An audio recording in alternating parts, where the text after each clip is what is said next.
Welcome to Scary Stories, the channel that tells you scary stories. Welcome to an extra long episode of Scary Stories NYC. I'm your old pal Bigfoot. In this episode, we've got stories by me, stories by Henrey Lee Dogman, PQ Ribber as Dr. Death, a story from Nancy Livonian, and a story from the old dude about Dogman and the Men in Black. But first, here's Dr. Death with a story requested by the audience. That's you. Take it away, PQ. Dogman Mothman Battle. As told to Peter Bernard. Read by PQ Ribber.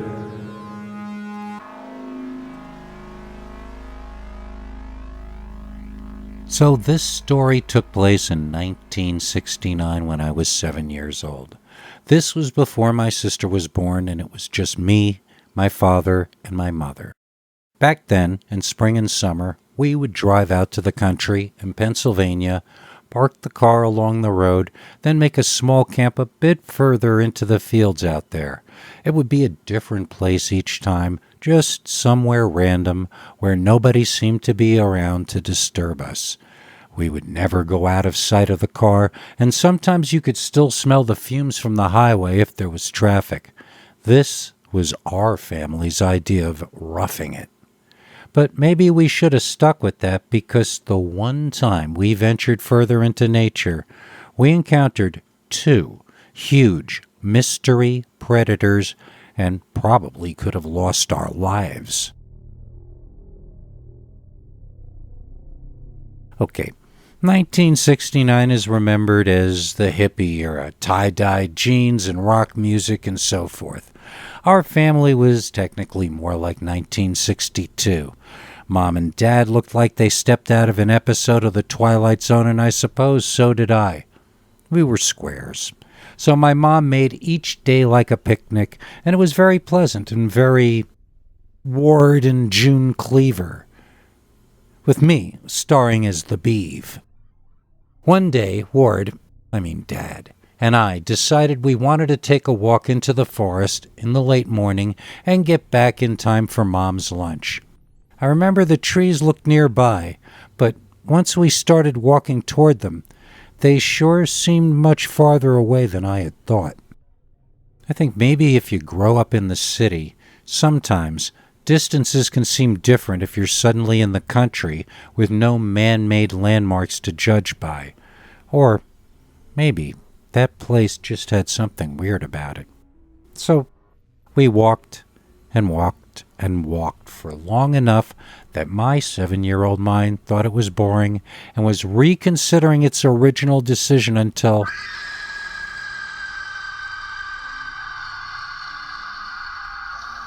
What was that? We both heard it. A bird sound, but unlike any I had ever heard before. I don't think Dad knew what it was either, because he had a confused look on his face. He didn't look scared, though, so I wasn't either. He just seemed curious. Now we resumed walking, but with the knowledge that there was mystery all around us, and that we'd better keep ourselves in a heightened state of awareness. It seemed like seconds till we were walking between trees and into the forest itself. From a distance, the woods looked like one thing, but as we moved in, it never seemed like we were walking into a forest. The forest still seemed off in the distance, but we were surrounded by denser foliage the more we moved forward. Then we heard that sound again. And there was a kind of flapping sound, I guess, and we heard leaves and branches moving. For just a second or two, we saw a winged, flying humanoid fly up out of the forest into the blue sky. It silhouetted itself against a white cloud, and it looked like an angel, but not a good one. I couldn't really make out the head or face, as it was backlit, and I don't know if it had arms. I know it had legs that seemed to end in long talons or claws and wings that sort of reminded me of a glider. They did not look like bird wings, but rather a stretched fabric of skin forming sails on either side. For a second I wondered if it were a man in a strange glider or a large kite, but then you could see it spotted something on the ground and changed its direction midair to pursue the item of interest. And so did we. Without even thinking about it, we both ran in the direction the bird thing had flown to. I could already hear Dad's lecture in my head that would come later, about how we must never tell Mom about what happened today. I knew we were doing something we probably would later regard as foolish. If I knew that at age 7, didn't my father also know how stupid we were being? I don't know. So, as we get closer, we heard a sound like a roar.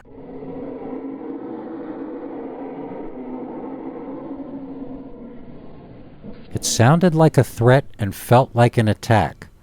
I started crying and said I wanted to go back to my mom. Dad agreed and told me to go back to her as he ran away from me directly toward the bellowing horror in the forest.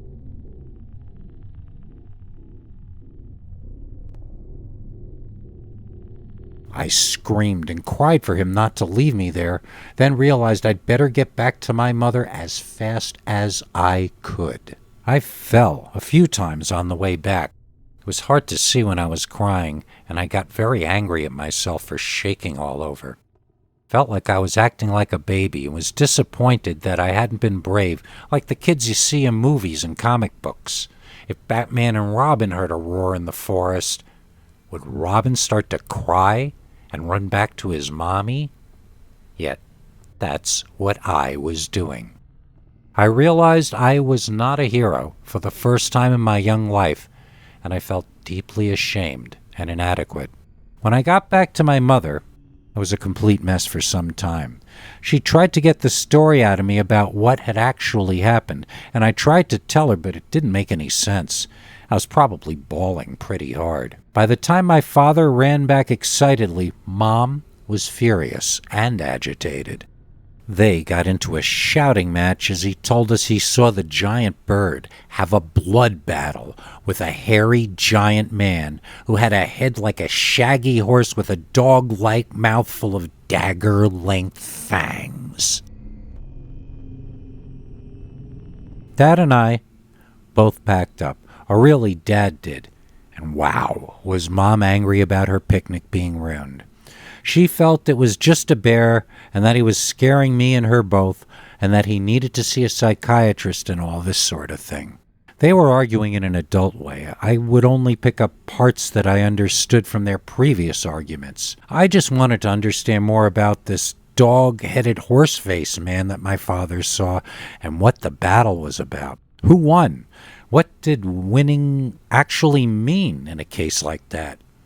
This was the most fascinating thing that could happen to a 7-year-old kid in those days, and to be completely honest, I'm in my 50s now, and I've never had anything nearly as interesting as that ever happen to me again. But my mother told us both to shut up and said my father was scaring me. She had him go start the car while she packed up and we got out of there, never speaking of it again that day. I had to wait till the next night before my dad and I could get some alone time out of my mother's notice. Finally, I could hear what had happened in the woods after I had run away. Okay. So, my father said he came into a clearing in the woods, and there was a terrible racket of screams and fighting. He said he saw, in the middle of this clearing, the large bird thing, now bleeding and scratched up, savagely fighting the aforementioned dog-horse man. It appeared They were battling over either prey or something they had scavenged. He really couldn't see from his angle. I asked him to describe the monsters with more detail. He said, the flying creature flew in an odd, almost mechanical way. It was more like he was able to float quickly in different directions. Its wings would only occasionally change positions, making a flapping sound each time. But they did not actually flap. And Dad could not tell how it stayed in the air. Yet it was able to maneuver through some means. And it attacked the other animal with its claws on its legs as it floated in front of and over the creature.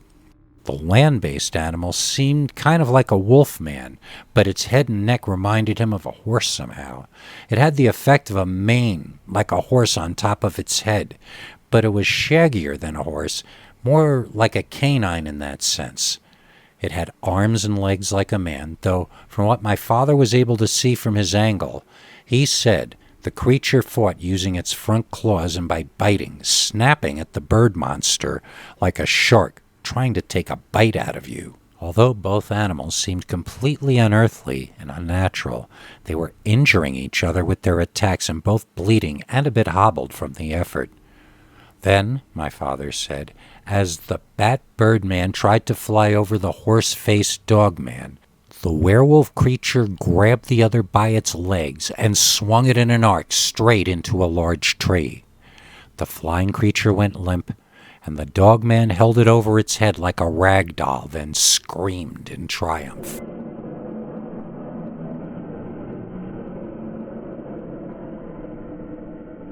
Realizing that the ferocious dog-horse monster now had free time on its clawed hands to do further damage, my father finally decided it might be time to leave. And you know the rest of the story. Looking back on it, I find it hard to believe that this is an actual memory from my childhood, but it definitely was. My mother, to the day she died, insisted my father saw a bird and a dog fight over some food, and he blew it up into something bigger. But she never denied that a strange event took place on that day, or that my father said it was a horse-headed dog that walked on its hind legs versus a giant bat man. My dad died in 1980, so even though he and I talked about it many times after the event, my memories of those conversations are themselves ancient. As for where this all took place, it had to have been in Pennsylvania, somewhere. And that's about all I would know, some rural part of Pennsylvania. I always expected as I grew up that some explanation would emerge about these creatures, and that we would all know about flying bat-winged glider monsters and dogs that walk like people by the time I was 30 or 40. Instead, the older I got, the stranger and more impossible the story seemed. Were these creatures real or something out of a dream or nightmare? Does the forest itself dream out loud and make these things happen? How could animals like these be seen one time and never again? I've read a lot of Fortean and cryptozoological writing over the years, and there are other reports of similar things now and then, but in each case there seem to be differences that are as confusing as the similarities. There are so many different kinds of bat-winged humanoids reported that it would seem that the Earth is inhabited by 7 or 9 different species of them. That's just not possible. The same for dog-headed creatures. The Jersey Devil is supposed to have a horse head, and Pennsylvania is next to New Jersey. Yet the Jersey Devil is supposed to have wings, and it was the other creature my father saw who had wings, not the horse-headed dog man. To think these are natural creatures that normally inhabit the earth seems utterly insane to me, even though I actually saw the flying bat humanoid, and it looked like a natural living creature to me. It seems almost like these cryptids are nature combining with imagination in some unknown way and for some unknown reason. Another idea I sometimes have is the idea that maybe these creatures come from underground somewhere, or from a parallel reality coexisting with ours. There may be an infinite number of parallel realities, thus possibly explaining the many different variations of these things. All I know is, if you venture into nature, there is no guidebook that will ever be written that will be able to warn you of all the high strangeness that you could potentially encounter. I don't think we should be afraid of the wilderness. I think we should cherish it and be in awe of it. And of all the creatures nature chooses to inhabit herself with, even Dogman. The Men in Black and the Dogman, as told to Peter Bernard.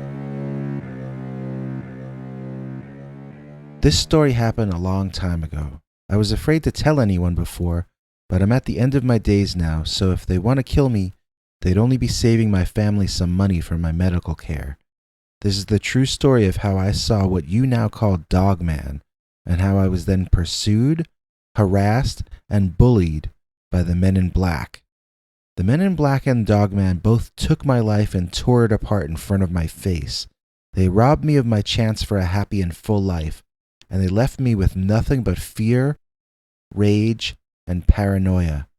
I hope you take heed as I tell you what happened to me, and I hope that if you ever see Dogman or the Men in Black, that you are able to get away from their sight before they become a fixture in your life from then on. Dogman is a sign of evil being present in an area, and the Men in Black? The Men in Black are the living embodiment of that evil. Back in the early 1960s, I had just come to America from Ireland and got a job working in a restaurant managed by a distant relative in New York. I made friends with a very rich regular customer and got myself a better job working in one of his offices. This job came with a vacation, and I decided to take my first vacation camping alone in the forest. Why would a single man choose to take the first vacation of his life alone where he could not meet a potential mate? Why not go on a singles cruise or something more socially oriented? To this day, I don't know, but I had been dreaming of camping in the forest for months, and I was incredibly excited to finally have the opportunity. When I arrived at the location, which I had picked off a map like I had been there before, I was absolutely thrilled. I set up my camp and sat down to breathe a sigh of relief and roast some Italian sausage for dinner over the fire I had built. As the sun went down, though, I began to feel like a veil was being lifted off of me, and I no longer felt like it made any sense at all to be out here. I was exposed. I was vulnerable. Anything could get at me there. Why would a sane person have come to this place? These were the kinds of thoughts going through my head. I was in a state of near panic. I tried to quiet my fears, but a voice in my head was screaming at me to pack up and get back to civilization immediately. I went inside my tent and I tried to force myself to sleep.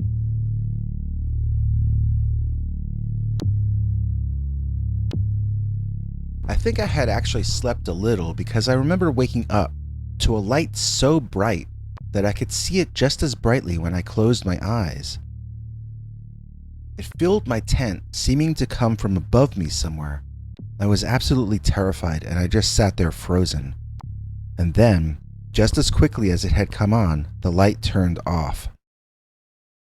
And I continued to sit there, in the pitch dark, completely frozen. What was that? I still to this day have no idea what that was or even how that effect could have been caused. A light so bright it makes your eyelids irrelevant, yet doesn't damage your eyes, and it appears randomly in the middle of the woods? What was that? So I was unable to sleep, but I laid down, shaking hard in fear like I was freezing to death. I felt like I had no blood in my body. I was so scared. At points I wanted to cry, but I was unable to unfreeze enough to accomplish that. It was around then that I started to hear the howling.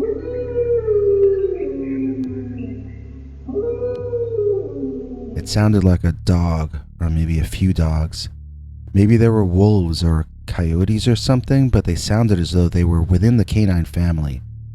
Again, why was I there? Sleeping out in an alley would even make more sense. In both cases, I'd be vulnerable to diseased wild animals, But in a garbage-strewn alley, at least I'd be in the city and close to police and medical attention. It now seemed really strange to me that I had dreamed of coming to this very place for months, when I never camped before, and I had never been in this woods before either. I felt like someone played a trick on me getting me out there, but that was crazy talk. How could someone else have made me dream about this place and want to come here so badly? Bam! Something hit my tent, and then I could hear it running away. No, him. I could hear him running away, because that sounded like a man. A big man, too. His footfalls were very heavy. Bam! Now something hit the other side of my tent and ran off in a different direction. There was no way it could be the same man. The second attack came too soon after the BAM! Something hit my tent from a third direction, and I realized I was surrounded. In my mind, it made sense to go outside. If they wanted to shoot me, they could do it through the tent. Maybe if I came out, I could reason with whoever these people were. Because of how quickly they ran, I imagined they were teenagers. Because of how heavy their footfalls were, though, I figured they must be football or basketball players. Nervously, I came out of the tent and looked around. I didn't see anyone, not in any direction. There was a tree line on 3 sides, maybe 300 feet away, like a small baseball field. On the 4th side was where I parked my car, about 75 feet away on the dirt road leading back to the highway.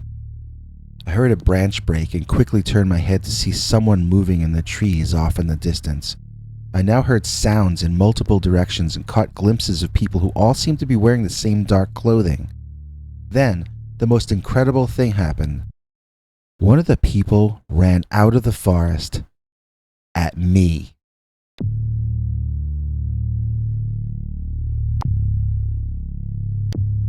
It was as though they weren't there and then they were. He burst out of the woods like it was a starting gate. Suddenly he was running toward me and his tongue was hanging out of his mouth. He had a wild expression in his completely opened eyes, and his mouth was filled with long, sharp teeth like a wild animal. My eyes and brain focused on this man wearing dark gray running at me, looking insane. He had some kind of headgear on that made his head look like a dog's head. His clothes, they weren't clothes. They were fur. This was a fur-covered man with a dog mask on, that's what I was thinking. Then 1 second later, the guy made eye contact with me. And he screamed.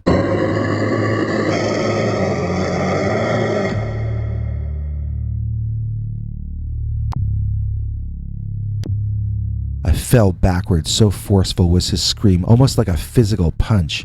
He ran past and I was already crawling toward my car. That guy didn't have a mask on. That was his actual head. I had to get into my car, and I had to drive.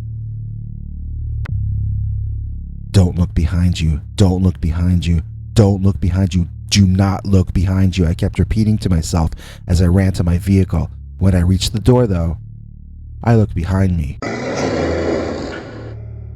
There were at least 3 dog-headed men with insane looks in their eyes, tongues hanging out, fangs flashing, running toward me faster than any human could run. My knees gave out from under me, and I think that was when I soiled myself, but I had the wherewithal to get the car key in the car door from my position on the ground and to drag myself into the car. I got the door shut just as the dogman overtook my car, slamming into it in 3 places and causing a crack in one of the windows. I was crying and hyperventilating, trying to start the ignition before I passed out from the stress. I had to turn it a few times, but I got the car started and I drove. At this point, I noticed that these dogs were literally trying to chew their way into my car. They had made some progress, too, while I was trying to get the engine started. At this stage of the game, exhaustion, frustration, and fear gave way to extreme annoyance and indignation.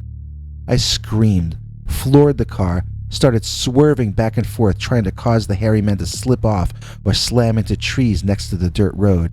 I was now laughing like a Peter Lorre character, only barely clinging to the last bit of my sanity. There was one of them, one of the dog-headed monsters, clinging to the front windshield with his face directly in front of me, his body blocking my view of the road. In my near insanity, I studied every single hair on his horrific head.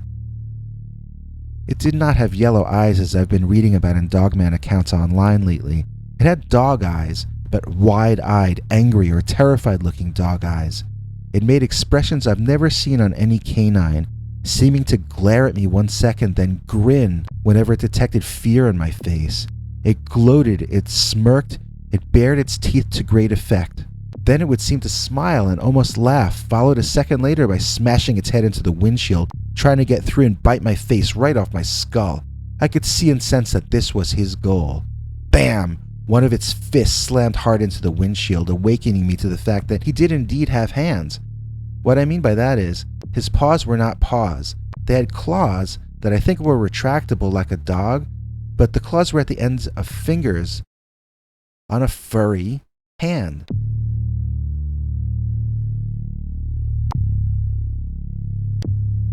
When you've lost your sanity and think you're in the process of dying, time can sometimes slow down and you languish in every single detail of the moment, which you might otherwise possibly have glossed over or ignored.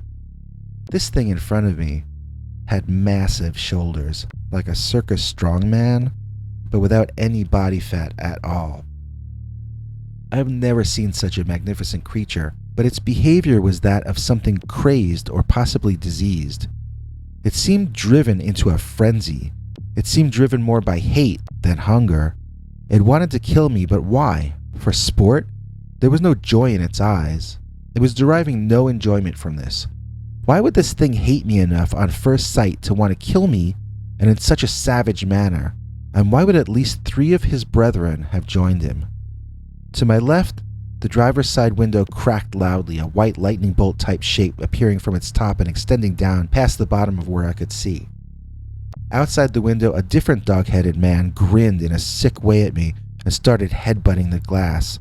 This one had lighter gray streaks mixed in with its darker fur and reminded me of my pet from when I was a small boy. I didn't want to be killed by this dog who brought back such sweet memories. I took a hard, sharp left, and the dogman was smashed into a passing tree that also completely ripped up the finish on that side of the exterior. I laughed like a madman. No, it would be more correct to say that I had been driven mad, and that I was laughing the laugh of the truly insane. There were 2 dogmen left clinging to my speeding vehicle. One was hanging from the bumper and one was on my windshield still. I looked at that thing in the eyes. I asked it if it wanted to die. It smashed its head into the glass over and over and over and over. I decided to take that as a yes, and I slammed on the brakes as fast as I could. The dogman in front held on tight, its eyes wider than ever. The one in the rear seemed less prepared for my maneuver as inertia sent it flying forward, smashing its head hard into my back windshield, flipping over the car roof and slamming straight into the face of the dogman on the car's front hood. Both of them landed on the road in front of me, and I ran over their bodies in my attempt to escape. I am absolutely certain I did not kill them, but only stunned them long enough that I could drive off. I remember driving and crying and screaming threats at any dogman who might be chasing me.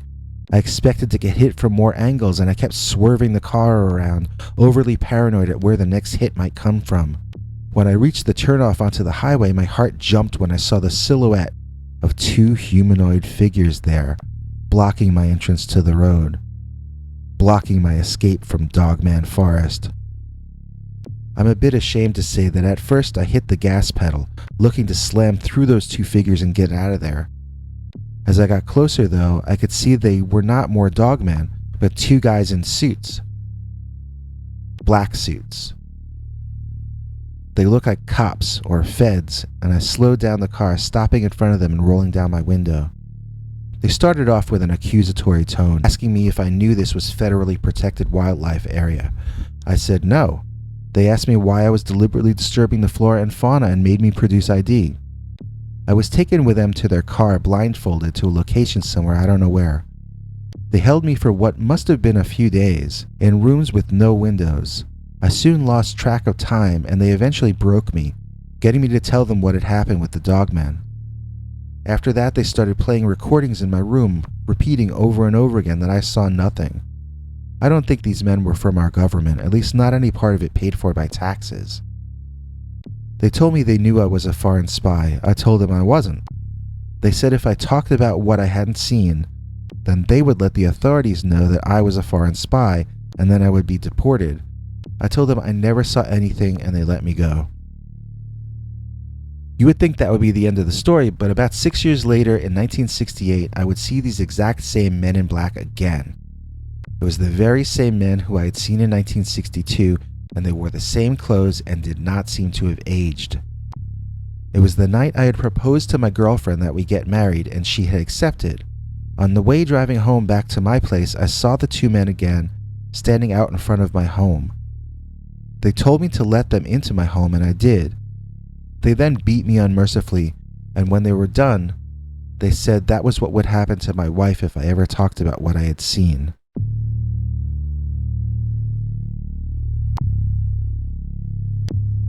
Now, this was 6 years after the incident, and I had never told anyone about any part of that. This was entirely inappropriate and uncalled for behavior. I became a nervous wreck, and it ruined my relationship with my fiancée. We eventually had to break off the engagement. I was a bundle of nerves and always looking over my shoulder. I lived alone, barely able to hold down my job and not socializing with anyone. By the early 1970s, I had calmed down enough that I decided to get a dog. That night, I heard the dog howling and I woke to find men in my bedroom. Turning on the light, it was those same two men in black, and they beat me again. They told me that this is what would happen to my dog if I ever talked about what happened. I gave the dog away. I couldn't deal with the possibility that it might get hurt because of me. And so I lived my entire life, never marrying, never having pets, just doing my job and going home, all in fear of these men in black who don't want me to talk about the dogman that attacked me.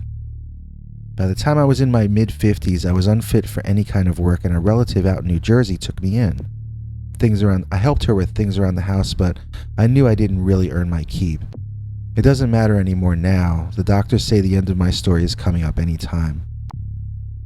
I kind of almost hope those guys come and beat me up again for telling you this. I wonder if they would still look like they hadn't aged all these 50 years since. I wonder if they would answer any of my questions if I asked them. I want to know what they are. I want to know who they are. I want to know what their relationship is with the dogman and why they're covering up for the dogman. But mostly, I just want to understand the facts behind the mystery that is the Dogman. The Dogman chased me on my bike, as told to and read by Peter Bernard. My family wasn't the richest, so about a year after I asked for a 10-speed bike, my parents were finally able to afford one. This was the late 1970s. I was in my mid-teens. Immediately, I was able to get a newspaper delivery job. Do those jobs still exist? And I was able to get a job in town sweeping the drugstore, since I could ride my bike both ways. Mr. Flegel at the drugstore was always coming up with jobs for me to do around the shop, so that he would have an excuse to pay me a little more money each week. The store had been around since before even Mr. Flegel was born, as he was the third Mr. Flegel in the history of the establishment, or the fourth, something like that. He would have me clean up these areas in the back with boxes that had so much dust on them, I thought maybe I was going to find King Tut inside. So, one afternoon, he and I got involved in a cleanup job in the basement that was interrupted by a water main bursting and us rescuing boxes and things from the cellar as it flooded. When the plumbers came, Mr. Flegel sent me home, but it was nearly dark by then. I called home, and my mother said she'd come pick me up, but I had my bike, and it was just a 15-minute ride, so she agreed to let me bike it as long as I came home right away. So, of course, I went in the opposite direction of home first. I had to get a comic book, you see, and a pack of baseball cards before I went home. I meant to get them earlier, but the basement got flooded. It would only be a minute or two out of my way. When I got to the store, some of the kids that I knew from school were in an argument about who would win in a fight, the Hulk or the $6 Million Man. One of them said Steve Austin would use his superior test pilot mind to defeat the Hulk, while the other kid said the Hulk would rip Steve's bionic arm and leg off, then beat him to death with them. They asked me to decide which of them had the better argument. I thought about it, and I told them that it would depend on the circumstances. I could imagine either of those guys winning, but each of them would have to have a different advantage or disadvantage depending on the scenario. You get the idea. I didn't get started to home till it was really dark out. I was about 6 or 7 minutes into the ride home. During this stretch of nothing on either side but trees and trees for as far as you could see, when I started to rethink the idea of having my mother come pick me up. This was not the fun ride that it was during the day. In fact, I was getting kind of creeped out and paranoid. The crickets were so loud, and the trees were so all surrounding that I felt as though something was going to jump out at me every second as I sped along. I stopped the bike in the middle of the road and tried to think. Where was the closest payphone? These were the days before cell phones. I'd probably have to go all the way back into town. I didn't want to do that. Plus, I'd get in trouble if I called her from the same place I had called her from almost an hour prior. I figured I'd better just keep heading toward home. When suddenly something ran out of the bushes directly toward me. My exact paranoid fantasy had come true, and this was not a nut job or a homeless person or something like that. This was either a large animal or a guy in a King Kong costume. It was hairy and the size of a man, and I took off on my bike, pedaling as hard as I could without ever having gotten a decent look at the thing. I pedaled and I drove, my back tickling as I could imagine how close the thing was. Might it be a rabid dog? A bear? What was the fastest thing it could possibly be, I wondered. This was a practical thing to wonder, as I really wanted to get some distance between me and it before turning around and trying to see what it actually was that I was racing away from. If it turned out I was running from Bambi, then this would all be a big LOL, but in that moment, I might have a rabid predator about to bite me on the back of the neck if I slowed down. So I didn't. Slow down, that is. Not for some while. It had to have been several minutes later when I was certain I hadn't heard any strange noises or heavy breathing or anything chasing me for some time. I slowed the bike down and pulled off to the side to catch my breath. I looked behind me, and I swear to you, maybe 400 feet behind me and gaining fast was a hairy man with a dog head. The tongue was hanging out of that guy's mouth like a dog with its head hanging out the window of a car. It had a determined look on its face, and it had its hungry eyes focused on me. It was a wolf, but it was running like a man, and its body was a mix of a wolf and a man. It was a remarkable thing to see, very graceful, yet also deadly. I knew this meant my death, and yet I stared for a second or two longer than I really needed to. I just wanted to drink it in. All that time I had been bicycling, and that thing had only lost 400 feet on me. Any second, it would catch up and eat me. So I raced the bike home. The creature didn't follow me into town as far as I know. My mother was waiting in front of the house to scold me in public. I never enjoyed her annoying personality so much before. The Dogman wasn't going to come near as long as she was shouting humiliating things at me. Ha! My mother probably made the Dogman feel sorry for me. But I guess she was right to yell at me that time. I could have gotten myself killed. And even after I grew up and got myself a car, I still avoided that one lonely highway after the sun went down. 'Cause that highway is the turf of the Dogman. Dogman of Belfast, as told to Peter Bernard, read by Nancy Livonian. Before I even get started, let me make it clear this is not a story about Ireland. This is a story of Belfast, Pennsylvania, or at least the area around it. I used to work in a magnet store north of town, and I knew two boys who worked in an auto shop named for Belfast, but not actually located there. Since we lived in Aluda and worked near each other by Belfast, we'd often hitch rides to work together. Sometimes, when the weather was nice, we'd walk all the way there and home. We knew a shortcut through Jacobsburg State Park, so we could make it in 40 minutes if we needed to in the morning, and we could stretch it out to a 2-hour walk on the way home. Now, both of these boys were friends, but when I was around, they didn't act very friendly toward each other. They were constantly insulting one another and showing off, both of them trying to be my favorite. I pretended I didn't notice, but I did. I won't say I encouraged it, but I did nothing to stop it either. My days were pretty boring outside of them competing over me. Besides, they would do it no matter what I said just because their hormones told them to. So one evening, we're walking home through the park and it starts to get dark early. I realize a summer thunderstorm is brewing and I want to find shelter. The boys start arguing over the subject, so I leave and wander off the trail. I don't know what I was thinking. I just didn't want to get my new outfit wet.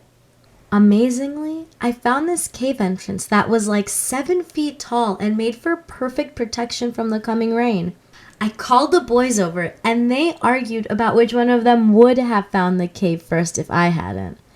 I pointed out that my skirt had gotten rained on and redirected their attention back to me. They started shyly talking about how nice I looked, unsure of how to talk to a girl, but trying their best. I shrugged it off, saying I had to dress nice for my job at the store. That was a total lie. My boss at the store told me I could wear jeans. I dressed nice for the walks to and from work, and for the moments when the three of us would be trapped in a cave in the woods during a thunderstorm. Like now. Okay, so I was on my teenage girl ego trip and getting stereo compliments when suddenly things went all surround sound for a minute.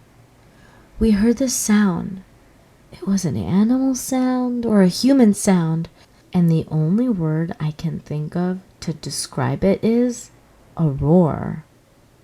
It was the most terrifying thing I had ever heard in my life.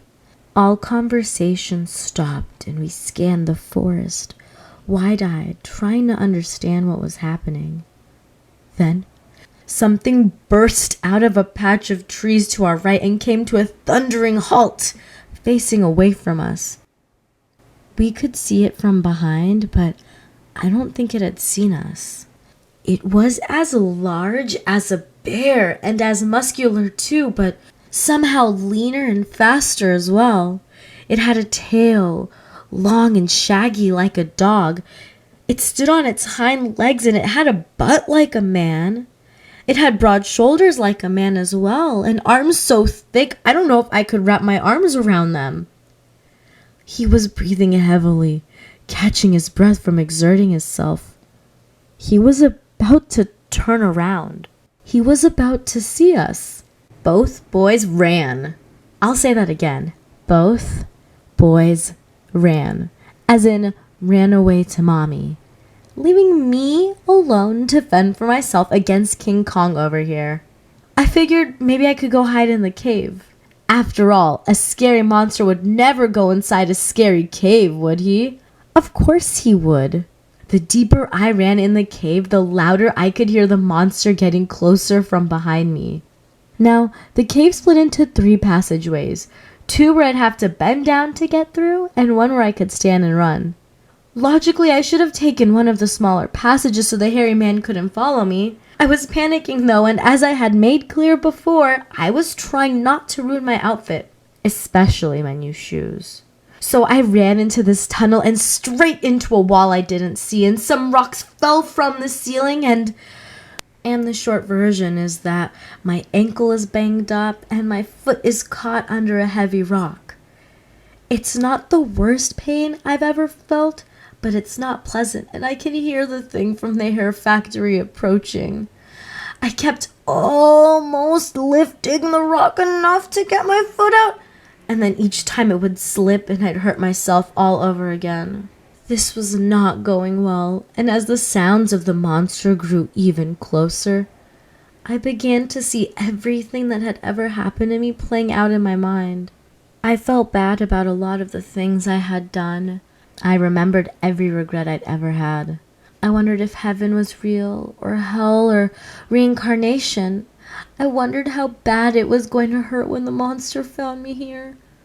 I felt very sorry for myself and I began to cry. I saw the shadow of the beast first, and the creature itself came into view, bringing a warm breeze of body odor and funk. Is that why they call him Skunk Ape, I thought? Then I looked up and saw. This ape was not an ape. I think my jaw dropped open as I was looking at a big giant dog. Or a hairy man with a dog's head at least. His legs were like a dog's legs, but far more muscular. This was the most perfect looking man I'd ever seen, and yet it wasn't a man at all. I noticed the dog thing's expression was as surprised as mine must have been. We both were the last thing we were expecting to run into. Slowly, his eyes changed from surprised to suspicious. He smelled the air of the cave furiously and started growling. "There's no one else here," I told him in a soothing voice. "It's just you and me." He leaned down and sniffed me all over. I held myself as still as I could, trying not to show fear, but just one of his teeth was the size of my entire hand. After sniffing for a while, he seemed to calm down a bit and stopped growling. Now he just looks confused. I made a motion, trying to look as pathetic as I could, showing him that I couldn't get this heavy rock off my foot. He lifted it for me, then picked me up and carried me out of the cave in the same way a man might carry an injured person. This was the most remarkable thing that could ever happen to anybody. He placed me down gingerly, and although the ankle was a bit sensitive, I discovered I could put weight on it, and I attentively took a few steps. I might be limp for a day or two, but it wasn't anything severe. I looked up at the dog man in amazement and awe, not knowing how to thank him or exactly what was going to happen next. The dog man looked in my direction, and he looked unhappy. Then I heard the last sound I could possibly want to hear. He was growling again. The world spun around me and I dropped to my knees. Why would this creature rescue me and then growl at me? Then again, it was a werewolf. Werewolves don't exist, so technically they don't have to behave logically, do they? Once again, I prepared to meet my maker. The dog man charged directly at me. I nearly fainted as this massive man monster leaped over me, continuing behind me into the forest. That's when I actually did faint. I have no idea what was behind me that the dogman charged at. Was it another predator? Was it game? I'll never know, as I walked home alone and don't take that shortcut anymore. But that doesn't mean I don't dream about going back there. When those two boys both chickened out on me, the dogman came to my rescue. I know he's a monster and a killer, but nature decided that for him. He can't be blamed for being wild.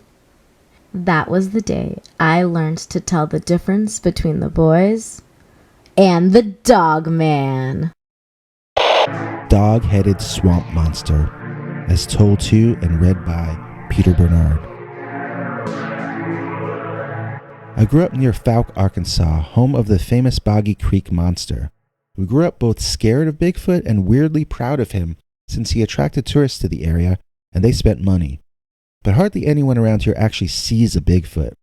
When I was a teenager, a bunch of us got brave one night and went out searching through the swamps at night for the Fouke monster. What we found instead puts the old monkey man to shame. What we found, or what found us, was the most frightening thing I could ever imagine. It was some sort of freak of nature, both a wolf or hound and a human being at the same time. I still to this day have never seen Bigfoot, but I almost got my life ended by a swamp-dwelling dog man. The thing my friends and I called the dog-headed swamp monster. Now, this happened around 14 years ago, like 2004-ish. We did talk about it to our family and friends, but they laughed at us and we stopped talking pretty quick. I've been reading and listening online about Dogman, and I know that in the past people would actually report sightings of strange creatures to the authorities. These days people are more likely to report it on a podcast than a police station, And for that reason, I think that's why fewer people believe any of the tales. Other than torn and muddy clothes, we didn't have any evidence that what happened to us really happened. One of my friends suggested we tell Linda Godfrey, who had written a book about upright walking canids. We felt she most likely would have wanted us to reveal our names.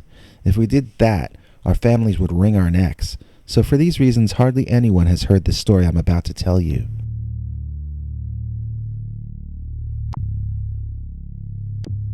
We felt we were super prepared for the evening because we had a video camera with us that had green night vision on it.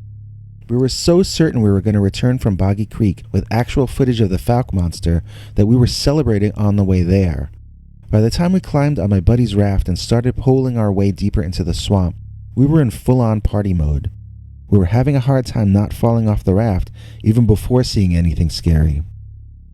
Now, there's a place in the Ouachita National Forest where Lake Ouachita and the Ouachita River sort of meet, and you're never really sure if you're in one or the other, or a tributary of either. So that's the best I can tell you about exactly where this took place.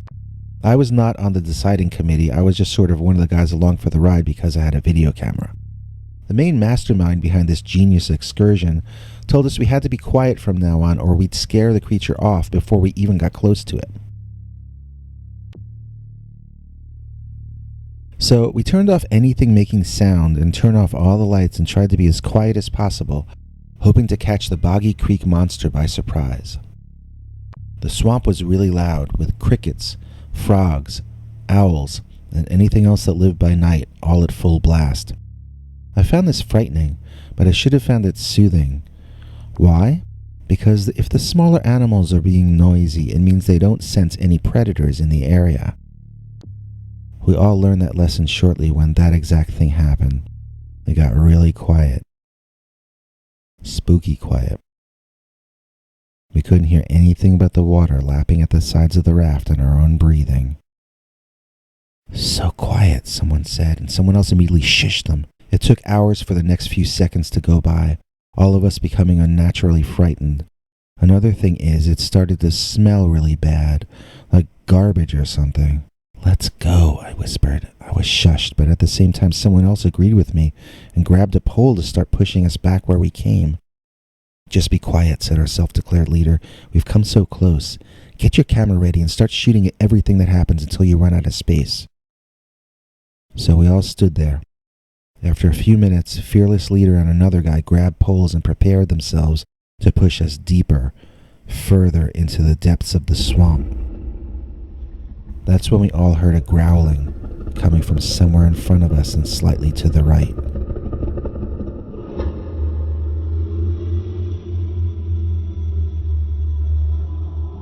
I should explain that we were going down a somewhat narrow tributary, and sometimes it looked like a river between two areas of land, and other times it looked like we were sailing between small, muddy islands. All outcroppings of land above the level of the water were covered in trees packed too thick to see into at all, not even with the night vision. I had been zoomed in, looking around, and all I was getting footage of was trees. I was the only one with a camera. This is 2004, and I think our phones might have taken photos. I'm not sure, maybe not even that. I don't even know if we all had cell phones. It's amazing how much things can change in under 20 years. Anyway, there we were, stuck in 2004, unable to get to our iPhones and Androids here in 2018, depending on me to get the video with my little handheld Canon or Sony digital video camera. I heard my friend screaming and looked to see where he was looking. I focused my eyes on the camcorder on the most incredible thing that I have ever seen. It was a dog's head. Just its head. And it was floating on top of the water. Kind of like a very large German shepherd dog with dark fur. My blood ran cold. It was such a freakish thing to see. Its tongue was not hanging out, and it was not panting, so I couldn't tell if it was alive or what. Then it started floating, slowly at first, then with increasing speed, toward our raft. It was the most unsettling thing I can ever imagine seeing. At the moment, I wondered if it were some kind of ghost dog or a disembodied head of a dog haunting this area. Then I thought it might be a crazed local pulling a trick on us. I had no idea what to do, and bedlam was breaking out on the raft with everyone cursing and literally rocking the boat. When the floating dog head rose up, and we all screamed in unison like little kids in a kindergarten class, it was not a disembodied head. It was connected to the body of the hugest, most muscular, and smelliest man I have ever encountered. I saw it from the tips of its dog ears on top of its head down to where the navel would have been if it were human. It was entirely covered in long, dark, wet, smelly hair that had little things stuck in it all over. It literally gagged from the odor of this guy. I was pretty sure that had to be a dog mask on the body of a weightlifter wearing a ghillie suit when the dog-headed man screamed at us. A few of us jumped off the raft and swam to shore right on the spot. I stayed as steady as I could and kept filming the guy. He grabbed the edge of the raft, and even though I think there must still have been 3 or 4 of us on top of the thing, he easily tilted it up and spilled us into the water. I don't know how to swim, or I didn't back then, so I panicked. I just wanted to keep my head above water and make it to dry land. Once I achieved that small feat, I wanted to run. But then I remembered the video camera. I must have dropped it in the water. I looked back and I couldn't really see much in the darkness except my buddies fleeing in all directions and the dogman standing waist deep in the water. He turned and looked directly at me, and I swear that dogman grinned at me, or he bared his teeth maybe. Either way, I gave up on that camera and I hightailed it into the woods. I was convinced that either he was following me or that there were other dogmen throughout the area because I could hear people all around me running. I just ran myself, terrified. After I got out of the woods both literally and figuratively, I found a campsite and I called out to the campers asking where I could find a ranger station or something. They gave me directions. The rest of the story is boring. None of the guys really stayed friends with each other after that. Everyone was mad at me for losing the video, which was the only thing that would have made what happened worthwhile. We had all seen each other at our worst and most frightened and cowardly. We all knew that none of us were Batman, and we could never feel cool or manly in the presence of each other ever again. We got turned from brave young men to crying little brats by the dog-headed swamp monster of Washita River. Praying Mantis Dogman, as told to and read by Peter Bernard. Dear Scary Stories, back around 2014 when I was still a teenager, I used to work as a camp counselor in the summers. I had attended this camp as a kid, that's how I got the gig. It was mostly boring, but one time I saw something really incredible. It was, I guess, a monster. I saw it, and this little kid saw it. He called it a bunny man, but I called it the Praying Mantis Dogman. When I say praying mantis, I don't mean it was green and flew or anything. It was sort of tan-colored, actually. The reason I called it praying mantis dogman is that it held its paws in front of it, sort of in the way of a praying mantis or a dog that's begging for food. Anyway, it's a pretty simple story, so let me go back to the beginning and just tell it. Okay, there was this boy, who we will call Sherman for the sake of this story. Sherman had a wild imagination, probably still does wherever he is now. Anyway, Sherman could see a puddle in the mud and imagine it was a dinosaur footprint. We were in New Jersey. There are no dinosaurs there, other than birds, I suppose. But then again, there aren't supposed to be tan-colored dogmen living in New Jersey either. So, anyway, one day, Sherman tells me there's an orange bunny man staring into the window by his bed every night. I didn't think anything of it until a few days later, when I overheard Sherman talking with one of the other kids who was sleeping in a bunk near him. They were asking each other questions like, "Why do you think he looks at us every night?" And, "What do you think he wants?" That set off alarm bells in my head. Maybe Sherman hadn't imagined this orange bunny man after all. Was some creep wearing a furry costume and peeping the kids in the camp at night? I alerted 2 of the other counselors and we decided we'd stand guard that night, trying to catch the jerk in action and put a stop to him. We told the kids to go to sleep like normal and we protect them from the orange bunny man. Okay, fast forward to exactly 3:39 a.m. according to the clock radio we had with us. This counselor we'll call Bill was elbowing me to wake me up. When I opened my eyes, he was gesturing toward the window. What I saw will forever be burned into my memory. there was a tall, man-like creature standing outside the window.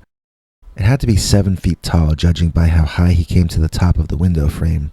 This was not a normal man, though, and this was also clearly not a furry or a person in a costume.